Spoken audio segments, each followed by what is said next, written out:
Welcome back to the All Things Entertainment Podcast. We've got Sean Afable, Affable, Fable. We've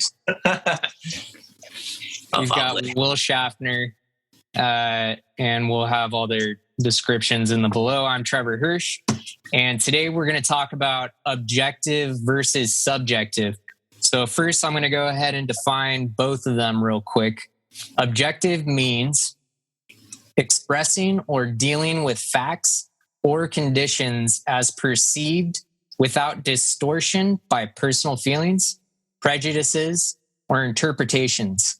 In other words, it's something that one's efforts or actions are intended to attain or accomplish on a purpose, goal, or target.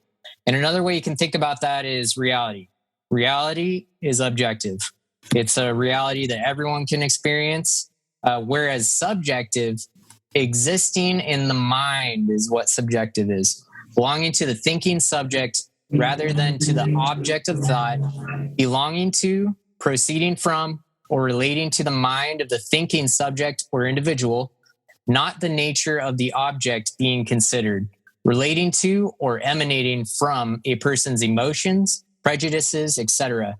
And another word that you can substitute for subjective is perspective. So subjective equals objective when perspective equals reality. The first question I want to talk about with you guys is, after hearing these definitions, what are your thoughts on objective versus subjective? Well, subjective can be true or it can be a figment of your imagination. Objective, it pertains to reality. It's what actually is. So Aristotle defined truth by basically calling it as it is. If a man says what is that it is, or if a man says what is not that it is not, then he speaks the truth. But if a man says what is that it is not, or if a man says what is not that it is, then he does not speak the truth. So it's just calling it as it is. It's based on what actually is. That's objectivity. And then subjectivity can be, they could be in correlation or in line with reality, or it can be skewed by your biases or your cognitive dissonance. So that's how I see it. Yeah. I mean, yeah. Oh, sorry. Go ahead, Will. No, go ahead, man. Well, I was wondering if you guys have ever heard of something called qualia. I have not. So qualia is something I learned when I went to UCSD. I forget what the name of the course was, but essentially there's this example that this one researcher brought up. And it's like, if you raise someone in a room with no colors and then they walk out and they experience, for example, the color red, is the color red going to be red to that individual? Yes. And that all has to do with qualia. So qualia is it plays around with the subjective perspectiveness and says, is that always going to match up with what's objective? And I think the answer to that question is that yes, it would be red. I mean, they may not communicate it as red, but if someone was seeing the world through their eyes, unless they're colorblind or something, it's going to be red. So yeah, I'm actually a believer I don't believe that we all see color exactly the same because of how our iris is and the fact that nobody is made the same. I mean, there is evidence that we do see shades correctly, right? Because you can put a certain amount of people in the room and you can look at a red object, and the people who can see the red object will say that is red. But I don't believe that I think some people may see it darker, some people may see it lighter. Right. It's kind of cool because if you think about it, I agree with that. Yeah, we would never know what another person's perspective is, and that kind of makes us unique in that way. Mm-hmm. Yeah.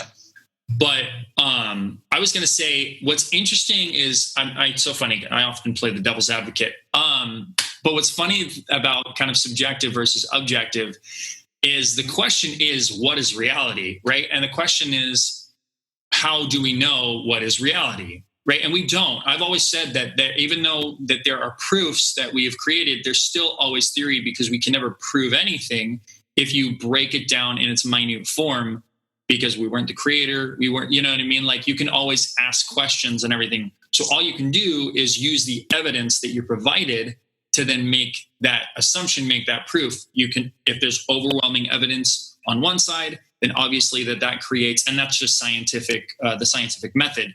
If there's overwhelming evidence, then that's how we get a proof. Like gravity is a great example, right? There's overwhelming evidence. If I take my phone like this and I drop it, it's going to fall in my hand. I'm not worried that it's going to float down, right? And it's funny because I think there's an analogy of subjective versus objective truth. And that is, like, what's your truth? Well, just because you don't believe in gravity doesn't mean if you walk off a cliff that you're just going to float all the way down, right? It's like, if you really don't believe in gravity, let's put it to the test. You know what I mean? Go up to the top of a building and jump off, and then tell me you don't believe in gravity, right? So it's funny because... And we don't advise anyone to try this. Advise that at all, right? Yeah. Oh, we're not liable for anything that you do. But yeah, it's funny because I always think about that is what is objective versus subjective, and obviously objective is truth. Now, granted, as a Christian and as a believer, I believe that there is one truth, and that truth is found in his word, right? Found in the Bible. And once again, the reason I believe that, it's not because of blind faith, because that's not an actual spiritual term. That's not a term that's in the Bible. It's a term that was made up by people who were lazy, who just didn't want to study God's word, who didn't want to research it. But all you have to, like I said, taking the evidence provided for you, you have to make that conclusion. Exact same example. We're talking about people, there's a lot of people who are saying, there's certain sides that are science deniers. But if you actually look at what sides are denying science, it's interesting when you find out who actually it is who is doing that. And once again, if you're talking about objective truth, which once again, science is the exact same way. It is a theory, but it is the evidences that we've discovered. You have to just go with that. Now, things can change. Science changes all the time, right? We're finding out things. Like Sean, you were talking about the water thing, right? That might be a new thing that we never knew, that we just discovered, right? It's the exact same thing of thinking we could get the nutrients we needed by eating the food that we have. But for now, all we can do is just go off of the truth that we have, and then we'll just figure it out along the way. Nice. Yeah. Totally agree with you, man. Truth definitely comes from the evidence. Okay, so our next talking point is going to be about a couple of pictures. Did you guys both got a chance to look at those, right? The first one is Van Gogh's Cafe Terrace at night. Yeah? Okay. Yeah. And we're going to show this for everybody watching so they know what we're talking about. So right now we're looking at Cafe Terrace at night. What is this famous artist's painting about? And this would be subjective. So initially I look at this picture and I think, oh, okay, it's just some cafe in Paris or something like that. Right. What do you guys think? Well, I know the information, the controversy behind it, and that there's just like tons of crosses in it. Is this the same painting, right? It is. Yeah. When you look at it, it literally just looks like he was sitting in Paris and he was like, oh, that's a beautiful cafe, and he just painted it. Which I love. I love that. Like, one of the things Nicole and I want to do is we want to live in Italy or France for a year and study art, and literally just like walk down to cafes and stuff and just paint, like the way that, the old painters did, Van Gogh and Picasso did, and that kind of stuff, Rembrandt. But I do know kind of, what's behind it. So if you think about it, I technically am skewed because I already know the objective truth of objective. No, man, you're supposed to tell us you're subjective. Come on. But it looks like my favorite paintings. I will hang this on my wall, in our house of art. Nice. What are your thoughts, Sean? It's a nice painting. It's a nice painting. Please remind me sometime to take you to a museum of art. Oh, please! That's don't a cool take me to painting. modern art museums because I will retch my breakfast all over there. All right. So we'll do a field. Oh, sorry. Do a field trip. I said we'll do a field trip. Sounds good. All right. So for everybody watching, the objective reality of this painting is that Van Gogh wrote his brother about this painting, Cafe Terrace at Night. claiming that it had to do with the world having a tremendous need for religion. And a lot of people argue that this actually looks like Leonardo da Vinci's Last Supper photo, and you can kind of see it in there. But once again, if you look at it subjectively, even knowing the objective, you could kind of be like, well, I'm not really sure. But you're only going to know the objective of an artist's creation if you actually ask them, right? Right. Cool. So we're going to move on to the second picture. This one has some personal relevance for me. And this is a picture of the China girl in Oz, the Great and Powerful, the 2013 film. And I want to ask you guys, what is the deeper meaning behind this picture, China girl? Are we just talking about the picture, or are we talking about the actual character in the film and everything like that? Yeah, I could encompass all of that if you guys want. Because I would say, because of the film, Sean, you still there? There's some going on. Yeah, I'm still here. I just I clicked over to the photo. Yeah, I think it's switching.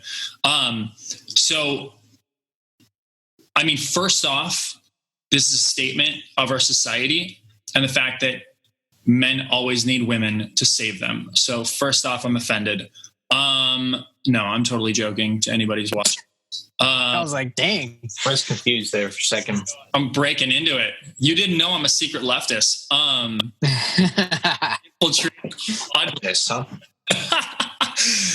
No, but I mean, the character, I like this character because I think it's more of a statement of compassion. Because if you think about, if you know the movie and you know, I never remember his name, but Harry from Spider-Man, that's all I remember him as. Whatever his name is, the guy, James Franco. Aldofini. Yeah, James Franco, Aldofini. And if you think about it, his objective is not to experience this village that goes through this trauma and all this kind of stuff. His objective is to go home because he gets, to this place and he's all about adventuring and everything like that. But he wants to basically find a way. If I remember correctly, he wants to get home, kind of like Wizard of Oz. But it shows his compassion because, Trevor, you're gonna have to let me know if I'm correct on this. I haven't seen this movie in a while, but I think he takes her with him, doesn't he? Yes. She becomes a part of the cast. And so it's his compassion for her as kind of this, I don't want to say weaker character, but a vulnerable character, right? She's obviously made of China. She's more vulnerable than those who aren't made of China. And she is affected, if you think about it, traumatically by the village is like burned down. I mean, there's like this horrible, I think it's the Jabberwocky or something like that goes through. No, sorry, that's Alice in Wonderland. Whatever it is, something comes through. It's the monkeys.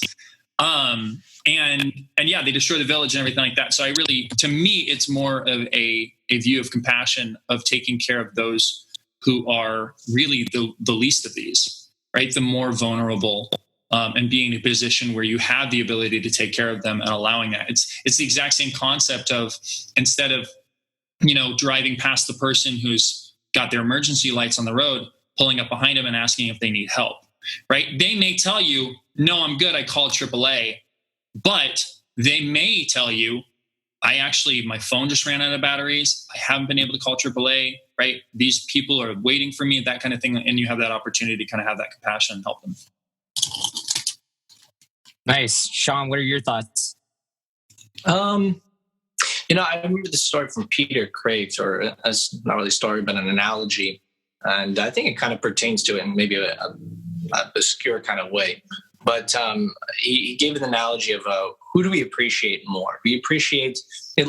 We're giving the analogy of you're stranded on a highway, right? Kind of cool that you mentioned that, because you said that imagine you're stranded on a highway, and your car is broken down, and the tow truck's not going to come for hours, and a friend comes by and sees you there, and they decide to wait with you for the next 6 or 7 hours because the tow truck's going to take that long to get there.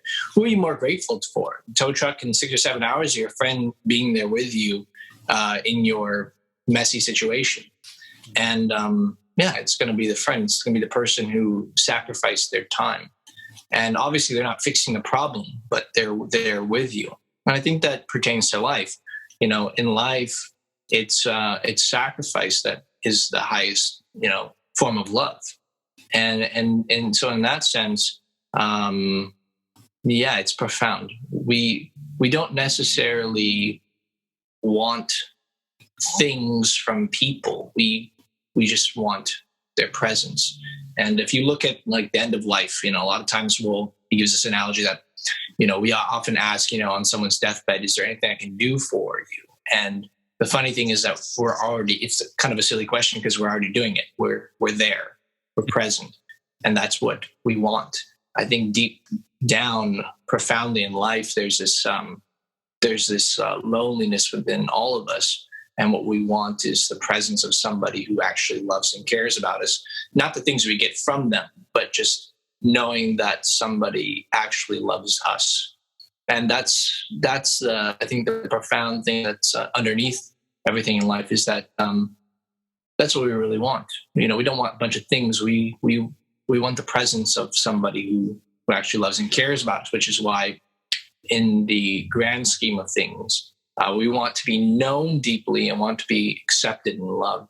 Yeah. And God provides both of those perfectly. And so that's the, so I don't want to go too deep on that, but that's what I kind of see in that. Sean, you're going to make a really good husband someday, man. Hope so. Hope so. What I mean as far as expanding is everything that what I heard, especially when you talked about just a friend who sits and waits, all I thought about was my wife, because oftentimes now I'm a fixer. And I think that's just tends to be kind of like the husband role. Right. Yeah. And you're like, I got to fix this.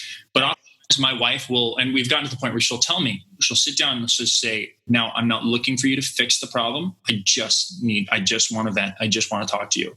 Right. And all she's looking for is for me to listen and not say anything, or listen and just say, you're right.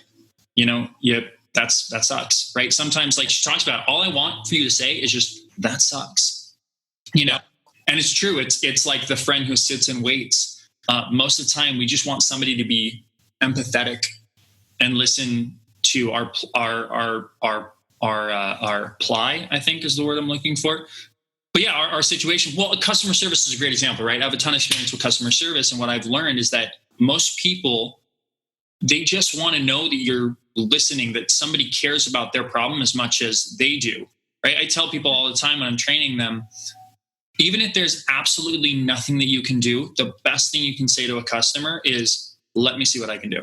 Even if you're going to walk around that corner, stand there for 5 seconds and come back and be like, I'm so sorry, there's nothing that I can do. Not saying that you should do that, but if there's nothing that you can do, to them, it makes them feel like somebody cared about them enough that they were willing to go the extra mile and help them in that way.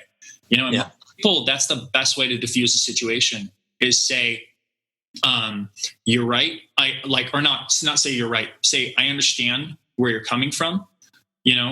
I empathize with your feeling, whatever, but I'm sorry that you went through this. Let me see what I can do. And then you move forward. Yeah. You are one day. Thanks, man. I appreciate it. Yes, you are, Sean. Are you single, by the way? Yeah, ladies. Hey. Hey. Wow. Thanks, guys. I didn't realize we're on a dating show right now. All right, so I'm going to go ahead and share my subjective experience with this. I actually saw this movie in the theater, and I actually had a really powerful, almost, I would even say that it was spiritual. Unfortunately, when me and my ex-wife started dating, she became pregnant, and that actually led to an abortion. And while I was sitting in the movie theater looking at this China girl and seeing all of these destroyed China people, I couldn't help but think about my, I feel like it would have been a girl. I couldn't help but feel for that individual, for my daughter. And it was almost as if I sensed her presence or something in that time. So to me, it speaks of abortion to me. I see this little fragile being that's broken to pieces. There's an entire town destroyed. It's all pieces of people. And for some reason, to me, my subjective experience, I instantly thought of abortion when I was watching it. The truth is we don't know the objective. I tried to look it up online. I couldn't find anything. So if the screenplay writer was Mitchell Kapner and David Lindsay, and I'm going to butcher this, Abieri, if they could reach out to us and let us know, that would be awesome. But yeah, it's amazing, the contrast. See how all of our subjective experiences weren't exactly the same in that? Yeah. But you've got this artist that designed this character for a specific reason. And unfortunately, we don't know the objective definition of that. And that. Yeah, of course. Because I think it's important to anybody who's listening to that, who's gone through that experience, you know? Yeah, it made me cry in the movie theater for sure. All right, so our next question, moving on, is in entertainment, is the objective more important or is the subjective more important to the viewer? Objectivity is always more important because if you're only living from your own perspective, you can't learn. Two, you have cognitive dissonance to reality. And so one of the things I always try to live by is fall in love with truth, objective truth, reality. Because when you fall in love with truth, you'll never have a problem being wrong. And when you learn that you're wrong, see, we have cognitive dissonance so often that, people throw things at us, and it's kind of how we're built, because there's a mechanism in us to try to filter out those things that we believe are not facts, right? And it's kind of within us. So obviously we don't have the world of knowledge and truth and everything in our brain. So to not at least try to say, okay, I'm going to set aside my cognitive dissonance, my biases aside, so I can hear what this person has to say without trying to point out, without trying to just be completely against what they're saying and put up a wall. Then at that point, then I can say, okay, this is what this person is saying. How can I look at this from not my biases, not my prejudging mentality, my cognitive dissonance, but I can actually see, okay, does this line up with reality? Is this really true? And so that's why I say fall in love with truth, and you'll never have a problem being wrong, because when you learn the truth, you're learning,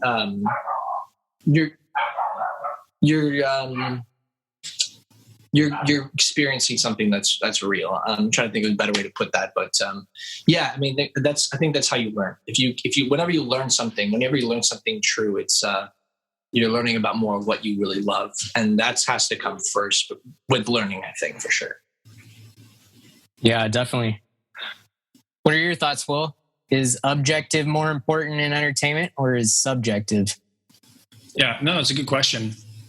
I think I would ultimately agree with you, Sean, that objective is more important because it's more about the message that you're trying to put across, which I think is your objective, right? If you think of the truest firm, not talking necessarily about objective truth, but even just talking about the objective of the film or the message, it's definitely more important than that. But I do think subjective is also important, especially in entertainment, because it depends on how you're trying to put that message across, right? Like a great example is Quentin Tarantino's Inglourious Bastards, right? Or sorry, I don't know if I offended YouTube with that word. Inglourious Bees. Who knows what the algorithms or what you're allowed to say anymore. But if you remember in that movie, spoiler alert, just to let anybody know who hasn't seen it, if you haven't seen it, skip 5 minutes ahead or something like that. That at the end of the movie, they kill Hitler and all the Nazis. And I remember, and what's funny is I don't remember any of the promotion or anything like that for that film saying, oh yeah, we're changing history. So when I was in the theaters, I literally thought, wait, what's going on? That didn't happen. because there wasn't any preparation for it. But the message that he was this. Hey, well, you got to repeat what you just said. We had a car go by. Audio technical difficulty. These motorcycles like to ride through here very fast, but they're we have people who like pump their music. It's crazy. We had a guy who was across the complex who we could hear his bass. It was that loud, and he was on the other side of the complex. So that was fun. Objective versus subjective truth. Should he have his music on that loud? Can Objectively, no. Nobody needs to have their music that loud. No, he should not. Objectively, there are babies trying to sleep. Okay. Right. And consideration. Yeah, and I can assure you that as soon as we have a child, that my wife will be down there screaming and yelling at that person. So going back to kind of Quentin Tarantino's movie, it wasn't necessarily about the fact that he had changed history, because there were some people that had a really big problem with that.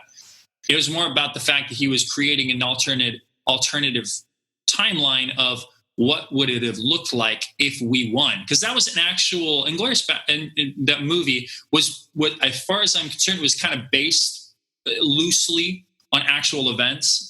Yeah, it was. I saw a documentary about it. Yeah, and they did have a plan to, all the Germans, they were going to get them all in one area, all the Nazis all in one area for this conference thing, and then they were going to kill them all. But they obviously weren't able to do that, and unfortunately, they took over and did that.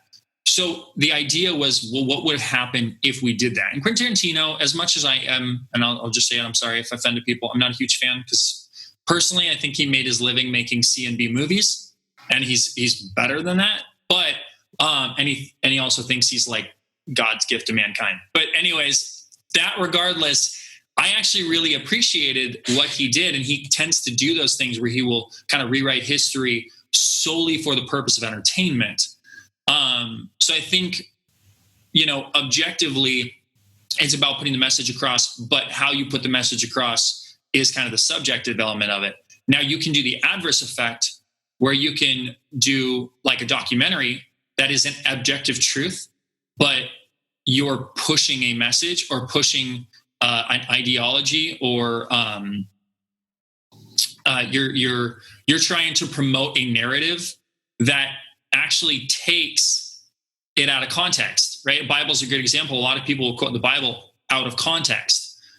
And I have to constantly tell them, okay, you have to think about the context of what's happening right now, right? You have to think about, where were they? Why did Jesus say those things? Those kinds of things like that. Because they're like, well, Jesus was supposed to get angry, right? He get angry at the temple. And you're like, okay, well, this is why. Context is so important. And that's, I think, where the subjectiveness comes from. People often get the context wrong, and they push their own subjective truth onto an objective truth, like history, But with the purpose of this Quentin Tarantino for parody, I'm actually on board with that, because I like that idea. I like seeing, that was entertainment's, was created in the first place. Movies were created as an escapism from reality. So instead of showing, TV shows where people have masks on and all that kind of stuff like that right now, people don't want to see that. That's what they get in everyday life. And especially with our reality TV society that we have now, they're getting that on A&E and all of these reality TV show networks. So it's like people want an escapism. They want to see something where it's, oh, this is another world, another universe where there are no problems that they have to deal with the way that we deal with. And it allows them to kind of live vicariously through the characters. Yeah, definitely. So my perspective on that whole entire talking point is objective more important than subjective. I'm going to go ahead and say that they're both important, but you want your subjective content to lead to the objective, because that's where the mystery lies, right? It's like, hey, here's all this stuff, but this is really what's going on in the background.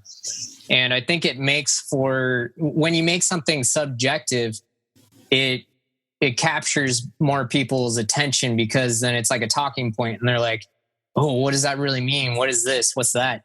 But if you've got an objective behind everything and you use a subjective like puzzle pieces, that can further interest towards really understanding what the objective is behind everything. So that's my take on all that? Well, without it, we wouldn't have conflict, right? So, and any good drama or show or movie or entertainment, exactly. Conflict. So, yeah, I mean, subjective. I mean, two people's perception, if we want to use that word in to replace subjective for a second, but two different people's opposing perceptions is what creates great conflict.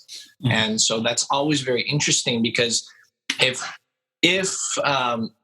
whether it's two people trying to come to the conclusion of what is actually right or true or good, in a drama, or if it's one person who is trying to lie and get away with something, and the other person is trying to get to the bottom of something, then that creates the tension, the contrast between good and evil, or the contrast between two people who want what's right but can't come to the conclusion of what is actually objective, or what is actually true, or what is actually good, or what is actually beautiful.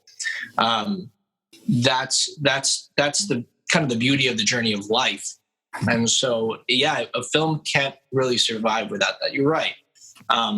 In life, what is actually true is what matters, but how we get there is through our sometimes misguided, sometimes misinformed, and sometimes biased perception, our subjective reality. And that's the thing about truth, is that we must conform ourselves to ultimate truth. That is part of the journey of life. The journey of life is to find the golden key, to find ultimate truth. And that's really the aim of it in our lives, is how do we actually get to ultimate truth? And so when people say, well, there is no truth, everything is subjective, it's like, you look at people like that, and it's like, most of the time it's like this, whatever happens, whatever will be, and there's no truth. There is, and which is actually self-contradictory, because to say there is no truth, there is no objective truth, is a truth statement. So you're actually saying that there at least is one thing that's true, but it's self-contradictory. And so because to say something there's no truth is to say that the truth is that there is no truth, which is that, so you're violating the law, which negates itself. It's a logical fallacy. Exactly, logical fallacy. It violates the law of non-contradiction. So, yeah, I mean, that's part of life. Part of life is conforming yourself to ultimate truth, whatever that may be. So, yeah. Well, it's like assuming faith is a religious word. It's not. Faith is not a religious word. You can have faith in everything, right? Like an atheist. It's so funny because atheists talk about it all the time. We're like, I don't believe in religion. It's like, you literally have a religion. You're an atheist, which is a form of a religion. You don't believe, in God. And there are actual like churches now. They're like atheist churches, which is funny because it's like, I'll open your non-Bibles and pray to the God that it doesn't exist. I don't know like how you have an atheist church, but it's true. Like the idea of faith being a solely religious concept or a Christian concept isn't real. You can have faith in everything. You can have faith if there is no God. That is faith, You have faith in an airplane. You do. It won't crash while you're flying. Yeah. That's one that I've heard over and over again. Uh-huh. So I've got a couple more questions. So do you guys think that objective and subjective are both intended to be the same, or completely different in entertainment? I'm not really sure about them, but can we go back to the last question real quick? I just remember Hebrews 11:1. Faith is the substance of things hoped for, the evidence of things unseen. So faith is not just about our feelings, not about feelings. Right. It's about facts. And we base our beliefs off of what the facts point to. Can I go back 2,000 years and see Christ rise from the dead with my own eyes? No, but I can look at the historicity of our documents. I can look at how it shaped us. I can look at his words that were written down. I can look at the philosophy behind it. I look at the fact that there are 500 eyewitnesses. I can look at the facts that He claimed to be God, and so he either is or he isn't. And if he isn't, then he's either a liar or a lunatic. But does that make sense? Mm-hmm. I can look at the evidence and come to a conclusion that makes the most sense. Exactly. And I can look at the objective evidence. So that our faith is not based off of whether I feel good or warm and fuzzy feelings about anything or feel negative about anything. My feelings don't matter when it comes to, I can feel 2 + 2 equal, I can feel like it doesn't equal 4, but that doesn't mean that my feelings dictate what is actually true. It's true regardless of how I feel. Right.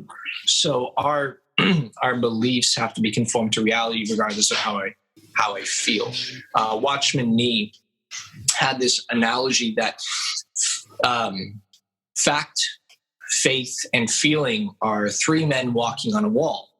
And fact goes first, and then faith follows the fact, and then feeling is behind that. Now, if faith turns around and looks at the feeling, both faith and feeling fall off the wall, but fact always remains. The fact remains always the object of our faith. So it's always the object of our faith, but whenever we look at feelings, it can easily fall down. Faith, our fact is the object of our faith. So, and it's the object of our belief, and it's the object of what we search for in life, always looking for the truth. And I would even go as far as to say to anybody who's listening to this, when you're talking about, Sean, seeking the truth and seeking fact and seeking belief in the evidence that's there, please do the research. Because I can tell you that I've done the research and I've looked at it. I don't just read the Bible. I read all of everything that comes with it. And I do the research. Okay, well, why was this said? Where is this time? All that kind of stuff. And it is pretty fascinating when you find out, like you said, Sean, the evidence that is there. Whoever's hearing this, you can believe God doesn't exist, and that's fine, but do the research. Because if you're going to believe God doesn't exist, you want to know definitively that God doesn't exist. So do the research.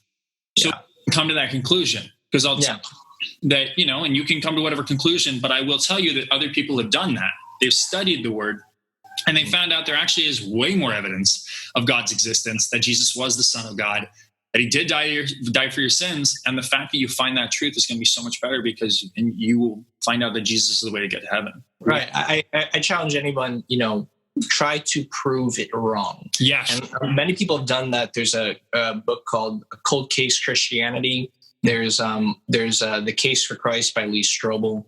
There's many different people who have tried to disprove the resurrection of Christ, and their conclusion is that there's much more evidence for that than meets the eye initially, because we're taught with a lot of people with a lot of mantras and whatnot that, oh, that's just a fairy tale, or that's just a copy of other pagan deities and history and whatnot.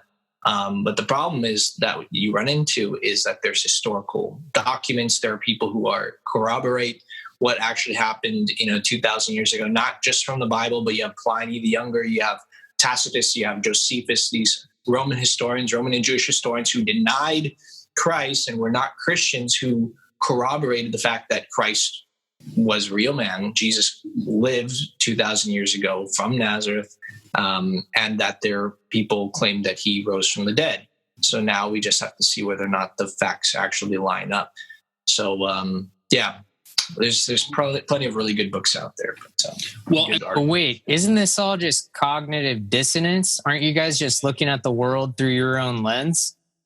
So I challenge somebody. Here's the thing. St. Paul said this, that if someone were to find the bones of Christ and they were to be able to prove that it's actually the bones of Christ, then we should absolutely apostate from being Christian. So if someone can prove Christianity wrong, then I will apostate immediately, because I have to conform myself to truth no matter what.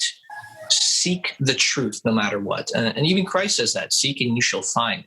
So if someone can prove to me, and there's more evidence against the divinity of Christ than there is for it, I have to take the thing that makes the most sense.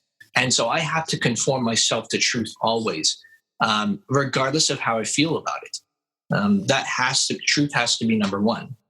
Well, but with that said, you're totally right? If they can definitively prove that Christ did not rise from the dead, that, and that, then that's the case. But what's funny is, once again, the evidence, right? And you look at the evidence, and if you want to talk about definitively disproving the Bible, you're talking about having to do pretty much the impossible. Because if you look at the prophecies that Jesus fulfilled, all that kind of stuff, it's insane. It's insane. When that's why I tell people who are listening to this, please do the research, because when you find out, because once again, it's not about one thing. It's not about Jesus. He was the Son of God. He rose from the dead. It's about a group of evidences. You look at everything as a whole, right, put it together. And when you find that out, there's so much definitive evidence. And like right, with Lee Strobel, the case for Christ, with Cold Case, I can't remember what it's called, Cold Case for something, but Christianity, Cold Case Christianity. For Cold Case Christianity, right? Oftentimes there are people who set out. Lee Strobel is a great example. Lee Strobel did not have outside influence. He literally was an atheist who was trying to disprove the Bible, right? And he put himself like in a room and he studied the word. He didn't have outside influence. When you look at history of people who have gone from being of Muslim faith and have gone to Christian, or who have gone from being atheists and have become Christian, it's oftentimes because of the evidence. If you look at those who have gone from Christian to becoming atheist, it's oftentimes because of the influence, because they never had a secure foundation in the first place. They were always they were weak, right? They were weak in their faith. The Bible talks about that, separating the wheat from the chaff. They were weak in their faith, and so of course the first thing that came by that said, "Wait, but did Jesus really raise from the dead? Because that's impossible. Nobody's ever done that." And they're like, "Well, yeah, I guess you're right." And as soon as you do this, and I will say, unfortunately, I do feel like certain atheists that are kind of trained a certain way to create these kind of false arguments that make you, and I've been, an effect of this when I didn't know my faith. They would throw these things out and I would go, "Oh yeah, you're right. I don't have an answer for that." And all of a sudden I am put in that position. So that's why I say, if you guys want to know this, please do the research. And like Sean said, do it for the sake of disproving, because oftentimes, and this isn't just the Bible, throughout history, if there is truth, you hear of story after story of people who set out to disprove that truth and then discovered that it was actually truth. Right. Best place. Yeah, just disprove it. I mean, I'm like I said, if someone can disprove it, I'm going to acquiesce to truth. Right. I'm going to acquiesce to whatever makes the most sense. And, but yeah, until then, the thing that I've found makes most sense is Christ is real and Jesus is God. Yeah. And he wants to have a personal relationship with you. So anyways, so outside the altar call. And by the way, to everybody listening, we don't care what your background is, where you come from. Oh, yeah. We're just here to be understanding. And I've honestly, I've had atheist thoughts before. And just like these guys were saying, I had to look at the evidence. And the longer that my life has gone in terms of time, the evidence has never failed to present itself. Yeah. But yeah, definitely something great to talk about with objective versus subjective for sure. Well, a thing real quick before we move on. If you guys have questions or something, please reach out to us. Absolutely.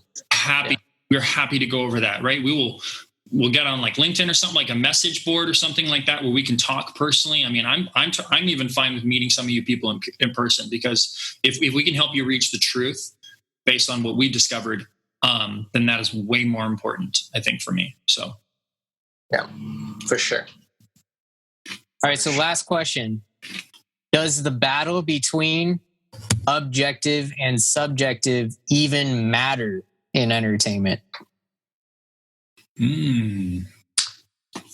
So I don't know. I don't know if this is the right way to answer it, but I think entertainment, it matters in entertainment if you if their point is based off of an ideology that is false. So if the conclusion or the conclusion of this artwork, whether it's film or painting or music, is to propagate a lie, or is to propagate something that is not in line with objective reality or objective truth, but to lead somebody towards what is not good or true or beautiful, but to that which is evil or false or ugly, then it's poison. And sometimes we think of poison as, oh, it's just, pure arsenic or something. But remember that rat poison is 99.9% good food. It's the 0.1% that kills you, though. And so we have to be very careful with art, because if art isn't in line with what is actually good and true and beautiful, then it's very deceptive.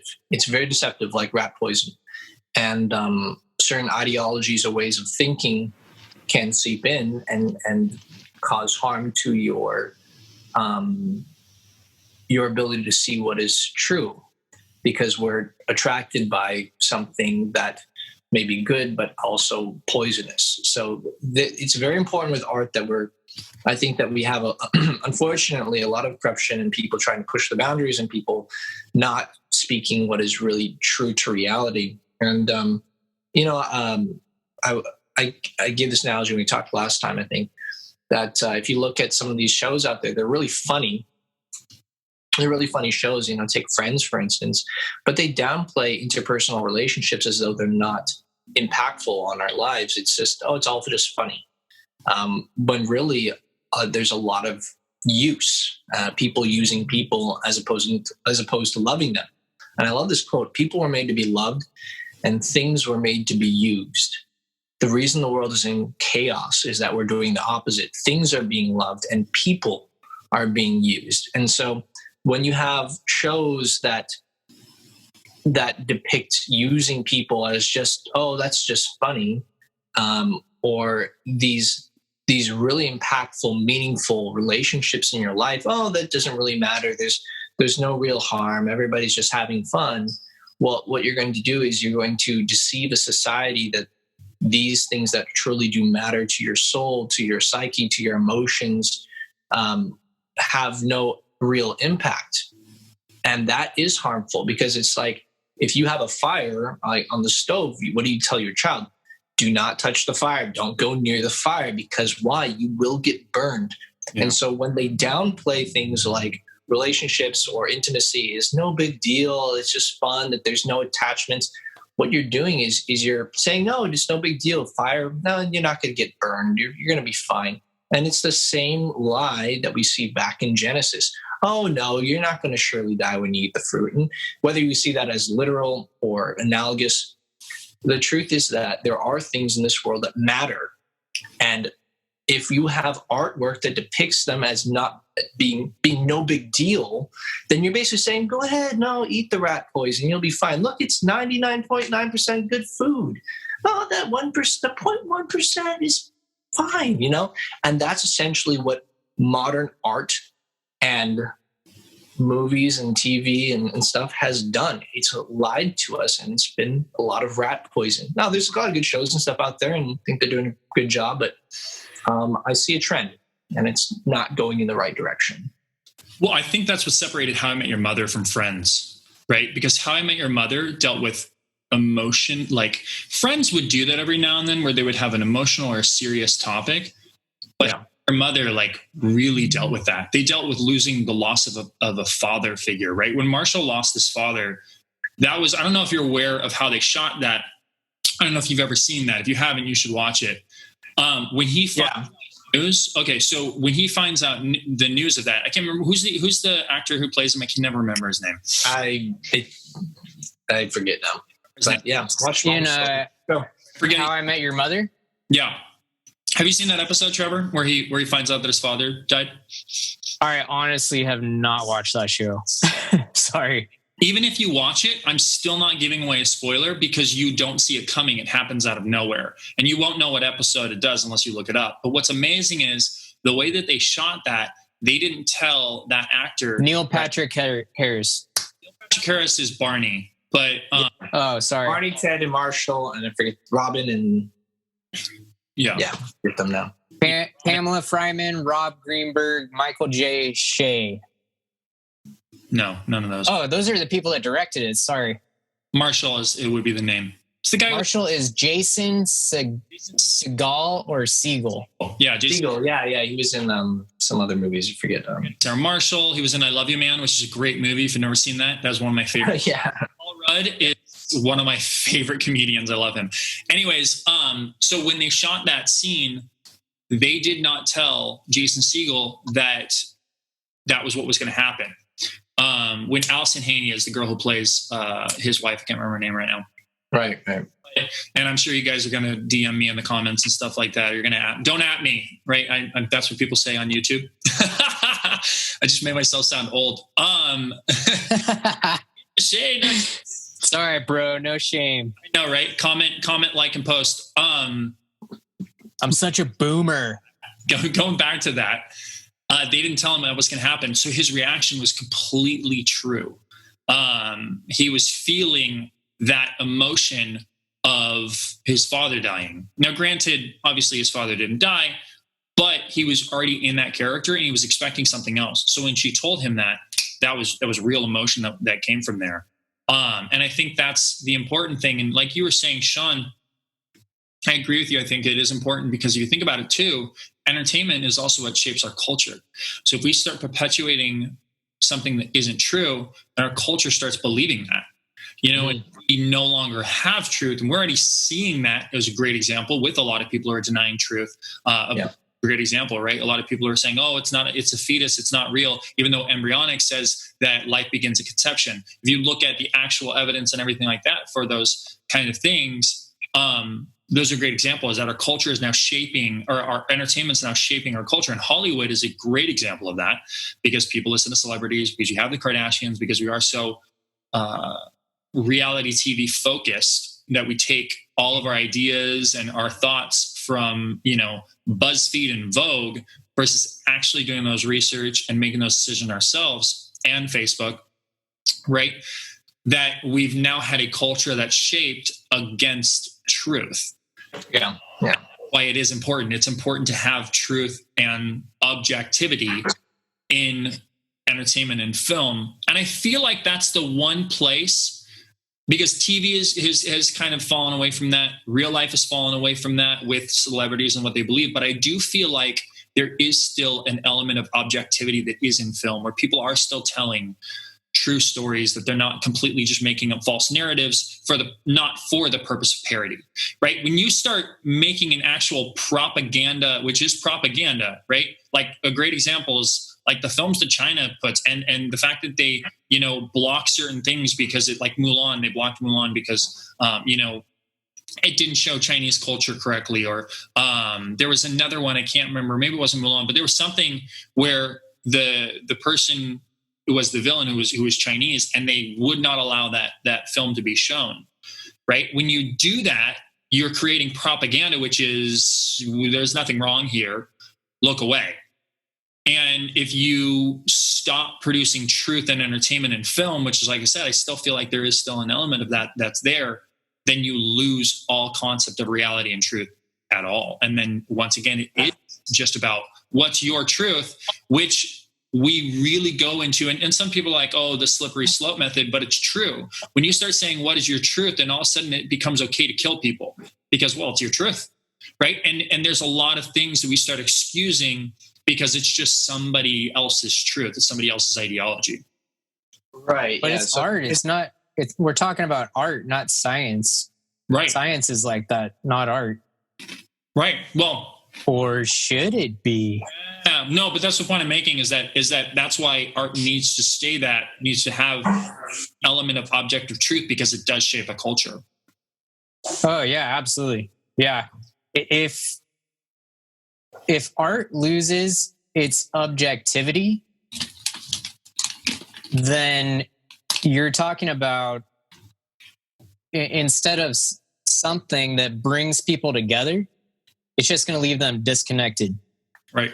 So, one of the things that the fascist movement in Germany did during World War II is they immediately went after art, and they tried to get rid of everything that assimilated the culture. So when that happens, you've got nothing but disaster. So I think this is a great place to stop, unless you guys have anything.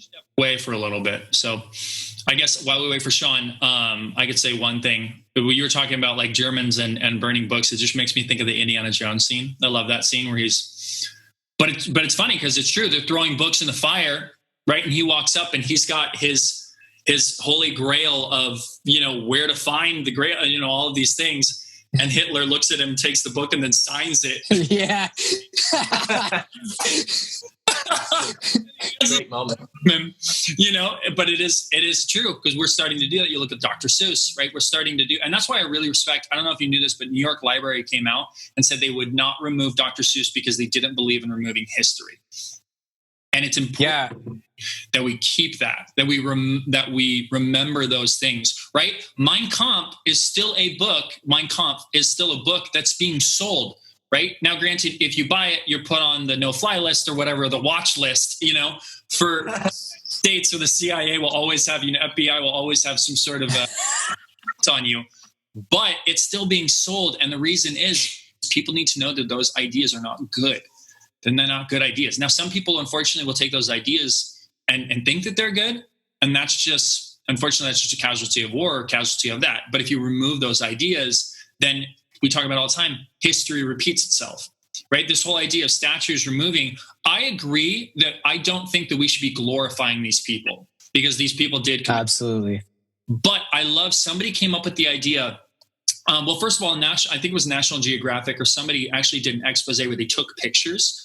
And what was amazing is, I was really surprised about this. The photographer, he said he did not want to take the picture and in like specific, he didn't want to kind of try to promote a narrative. He wanted to take the picture in its truest form so that nobody could, say that there was a specific thing was being pushed here, or that people would just look at it objectively, not subjectively. And they would come up to their own conclusions. But I love the idea of creating a museum, of putting it in as this is what we need to remember of the past, not glorifying it, right? You look at like the Getty's museum, or what's the Holocaust Museum?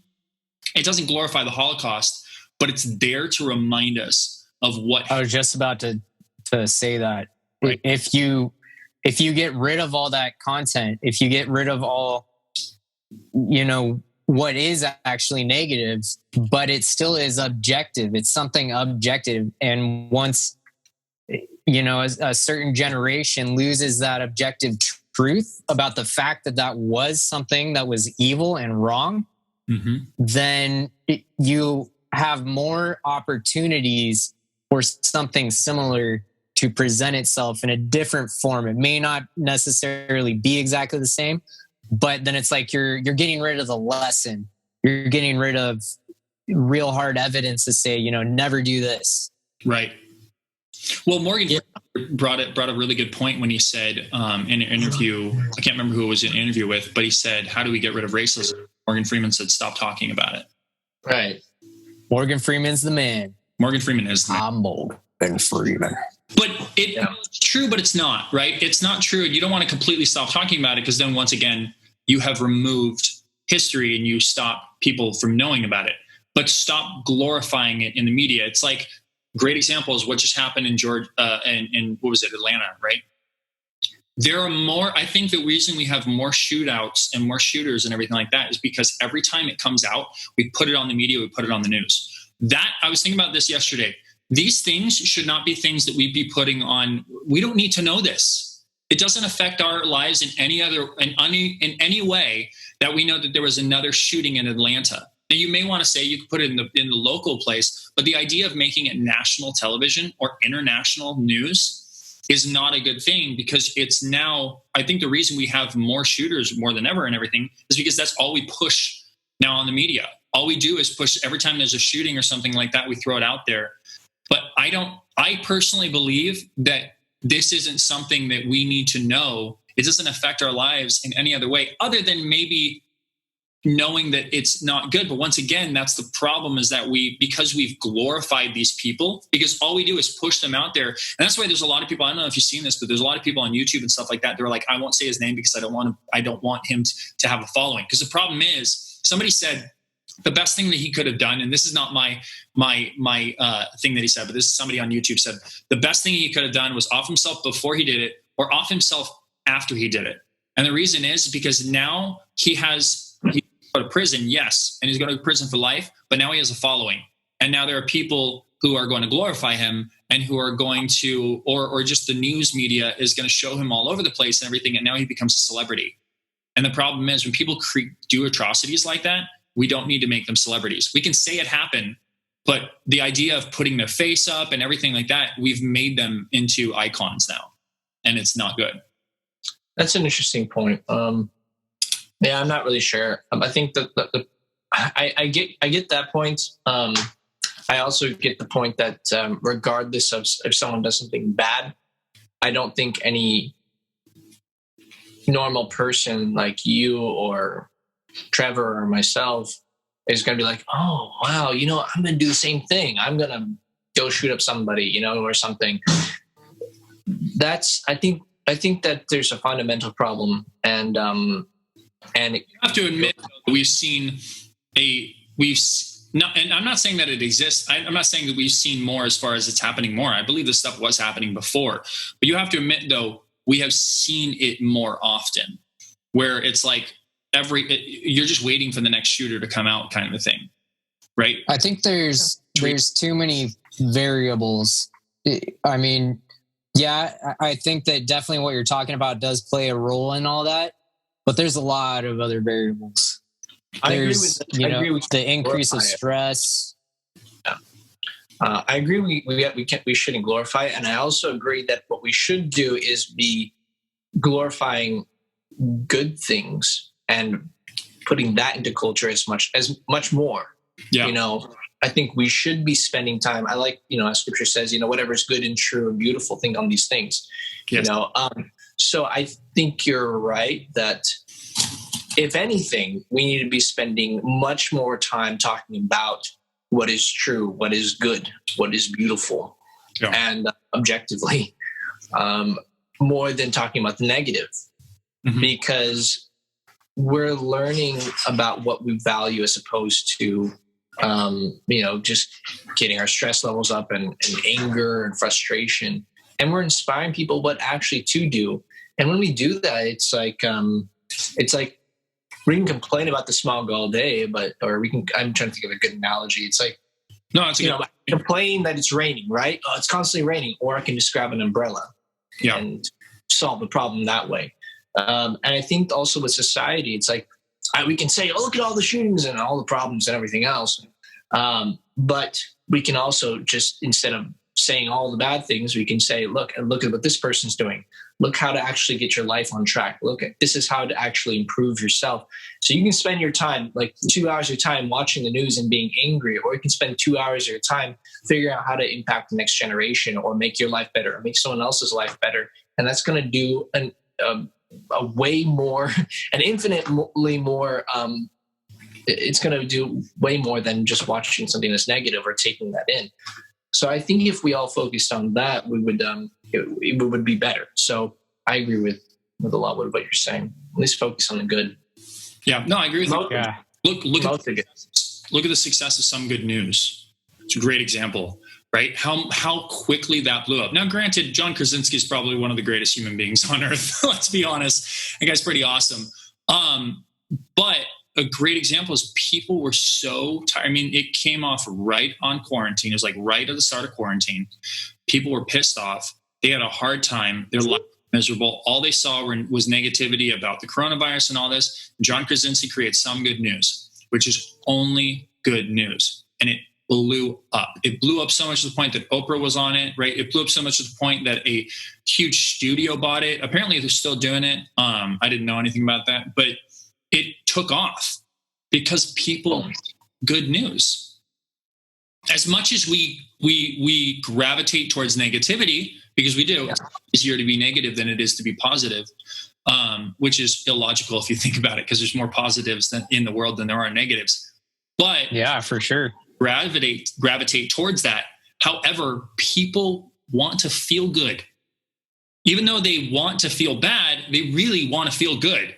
And that's where, like you said, it's the endorphins that kind of take over the dopamine that's there. And it's important. I would agree with you. I would say that. I think, if we have a shootout or something, it should be definitely a blurb or maybe a quick thing. But the problem is we overemphasize it. So let me back up then. Let me change my way of thinking. I do think that we should know about it, but the emphasization, I'm going to make up that word. The overemphasization of overemphasis in the media is what is the problem, is that we talk about it all the time. I can guarantee you there'll be a story on the news today about the Atlanta shooting, right? And if you think about it, and that's the point I meant, is that when we drag this on, we're dragging the family through it. We're bringing, which is not something we should be involved in. That's a personal thing that they should be dealing with. We shouldn't know about these things. We don't need to know about these things. Now, if it's a family or friend or something like that, then you'd be involved in it. But it's the exact same thing of somebody dying at your work and then you being asking the person who knew them over and over every day you got there, hey, so what are the updates? Have you guys already set a funeral? Like, you're badgering them, So the idea that we're constantly just putting it out there, let them grieve. But I agree with you. I will say, like I said, I want to back up. I do think maybe it should be a blurb, or it should be something where they say, unfortunately today, this happened, right? And it used to be that way. There was an atrocity that happened. They would say it happened. And the next day it wasn't in the news. They would move on. And that's the way we should go back to it. Yeah. I mean, I don't know. I kind of feel like it's like, let everybody do what they want to do as far as the news. I think it's terrible. I think there's better ways of doing it. But I think that if we want to talk about the impact that it has, I think that the news has some impact. But I think one of the biggest problems that we have in society right now is the lack of good men and good women, lack of good fathers, and lack of good mothers. Really the lack of family. Mm-hmm. I think it was John Paul II who said, as the family goes, so goes the culture and the world that we live in. Yep. Family is the heart of culture. It's the heart of society. It's a mini society unto its own. And if our families are sick or broken, then what comes out of those will also be sick or broken. Not always, because people can rise above. But the problem is that the family is where you learn who you are. As guys, we develop by looking to really the most dominant masculine person in our life. And I don't mean the macho dude. I mean the person when it comes to true masculinity, which is leadership, servant leadership, sacrifice, someone who understands what love really is, service, protection, providing, those things, those traditional masculine values. And I know there's a whole lot of the toxic masculinity that people are touting these days. I would say that's really what they're trying to say, I think, is the lack of masculinity, lack of true masculinity, which is always rooted in love and sacrifice and service and servant leadership. So, and you have forces that are trying to pull that apart right now. Yes.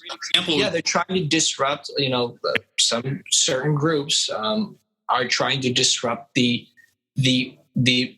family dynamic and the traditional family dynamic. And unfortunately, I think it's a problem because, like I said, guys develop, if you look at the fatherless statistics, look them up.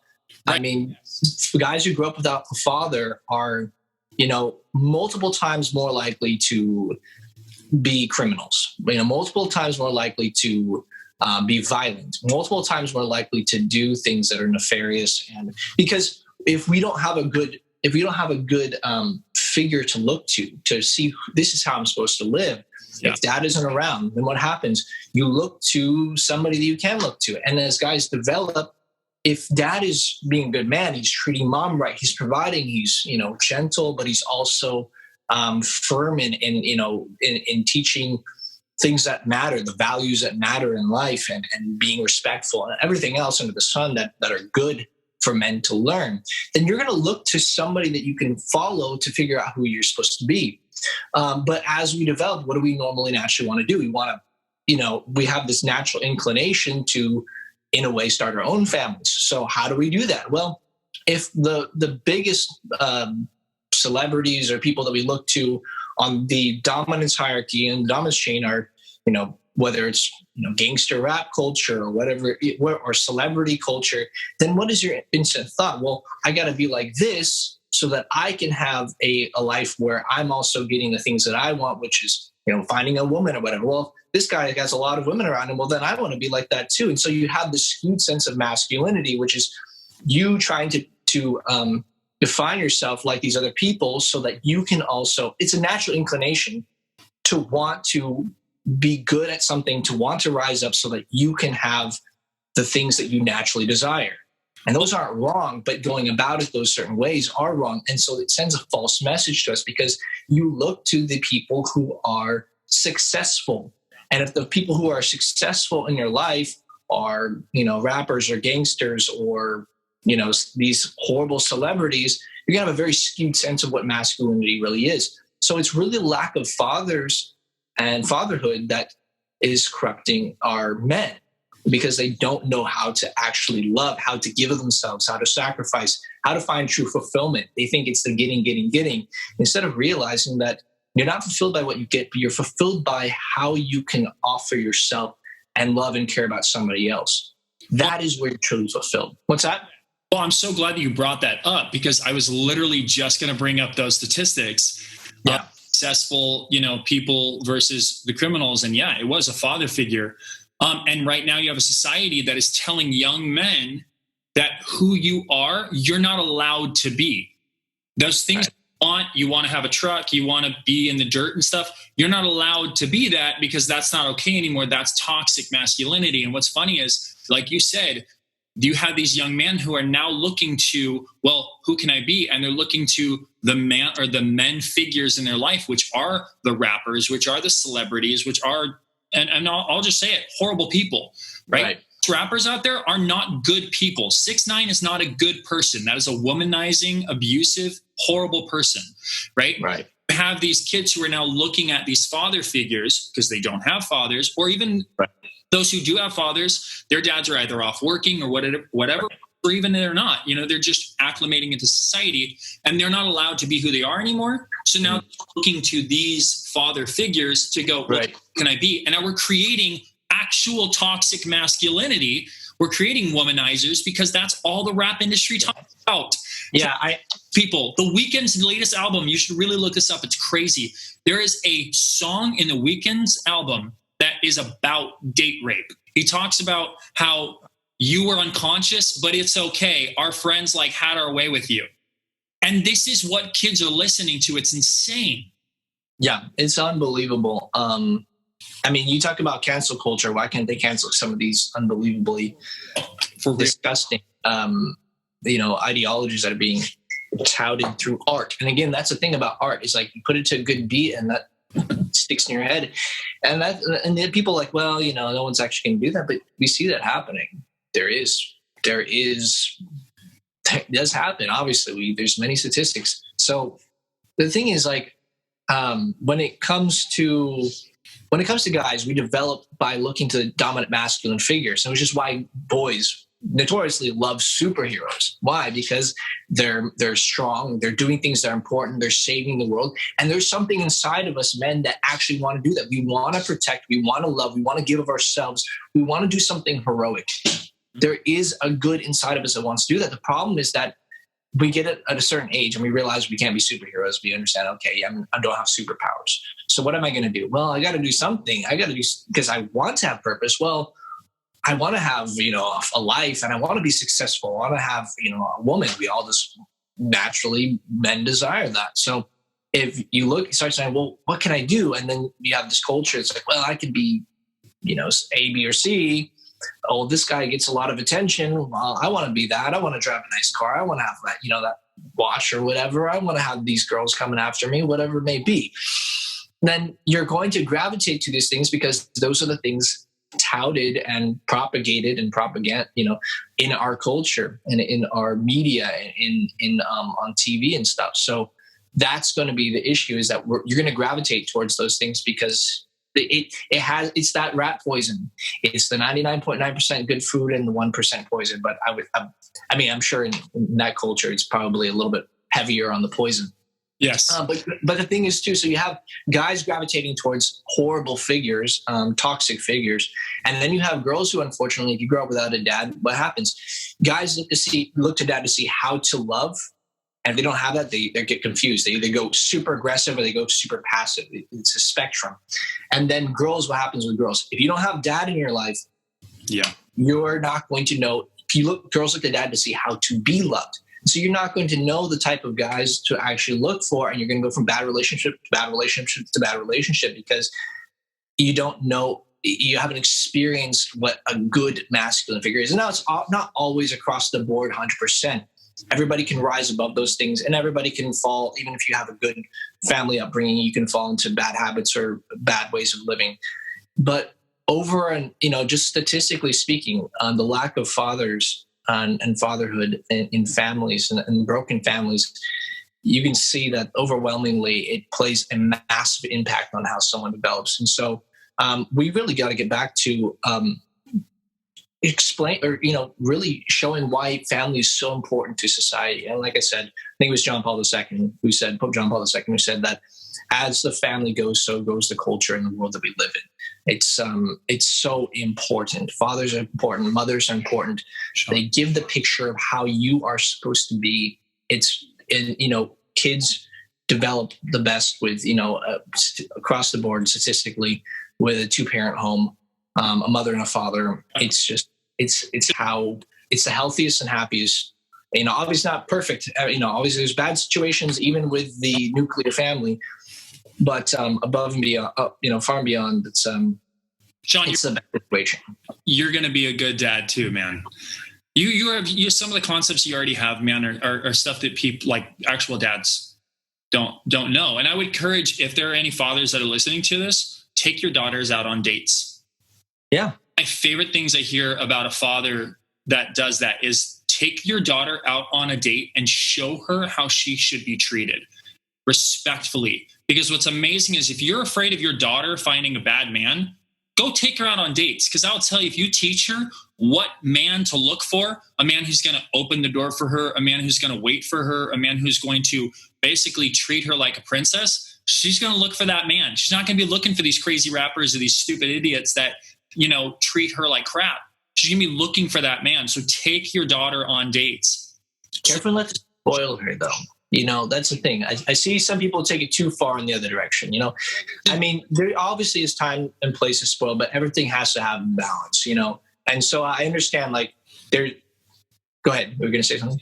Remember, there's a difference between spoiled and spoiled rotten, right? Okay. Yeah. Spoiled because of how my parents raised me, because, I was, even though we may have had money problems and stuff like that, my parents never made it known.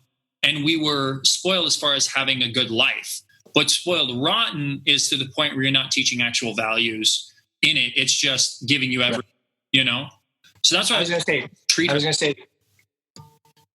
say. I like what I think it was Bruce Lee who said that don't give your kids everything that you wish you had.